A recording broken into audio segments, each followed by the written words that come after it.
के तपाईँ विदेशमा हुनुहुन्छ, विदेशबाट हुन्डी मार्फत पैसा पठाउँदै गर्नु भएको छ र पठाउने सोचमा हुनुहुन्छ भने सोच त गर्दै नगर्नुहोस् र पठाएको छ भने पनि रोक्नुहोस्।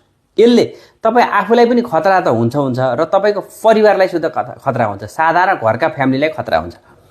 3 महिनादेखि 3 वर्षसम्म जेल सजाय हुनसक्छ, त्यो पैसाको डबल तिर्न पनि सक्छ, आफ्नै पैसाले आफैलाई कारबाही हुनसक्छ हुन्डीले गर्दाखेरि है। त्यही भएर नगर्नुहोस्, गर्दै नगरौँ। एउटा कुरा त्यो छ। अनि अर्को कुरा देशलाई र सरकार, देशलाई त घाटा भइहाल्यो देशलाई है।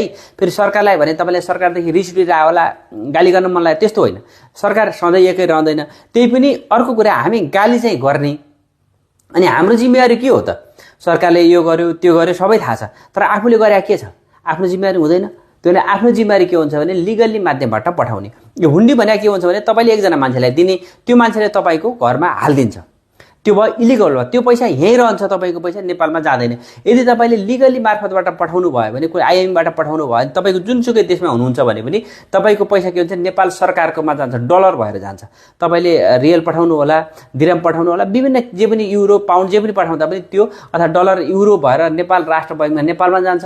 अनि नेपाल सरकारले अथवा ब्याङ्क मार्फत तपाईँको फ्यामिलीले दिन्छ, हाम्रो फ्यामिलीलाई दियो भने त्यो त लिगल हुन्छ, नेपाल सरकारलाई पनि फाइदा पनि हुन्छ। यो हामीले धेरै देख्यौँ, धेरै रिसर्च गऱ्यौँ।